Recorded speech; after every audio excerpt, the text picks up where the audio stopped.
इमरान खान का क्या पैगाम? इमरान खान का क्या पैगाम?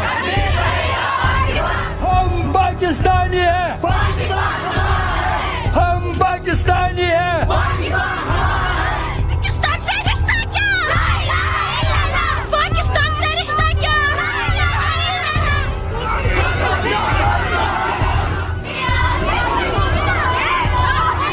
17-18 साल उम्र है बस।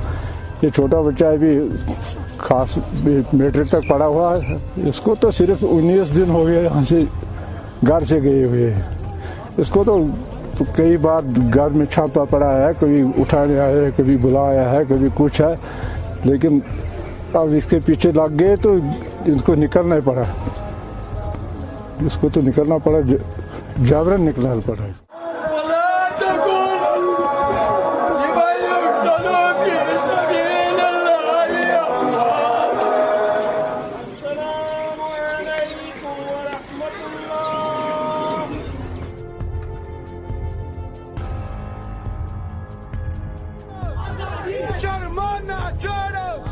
पाँच अगस्त से जो यहाँ पाबंदी आयद की गई है, फौज रात को छापा डालती है और लोग लड़कों को उठा लेती है, इसलिए हम लोग जो है वो सहमे हुए हैं, डरे हुए हैं।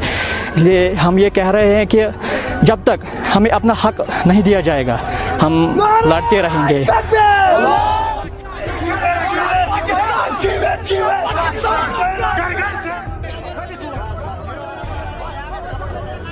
Kalau sahabat satu, lagi kan biar, pun tak lain, biar cakap kumar sah.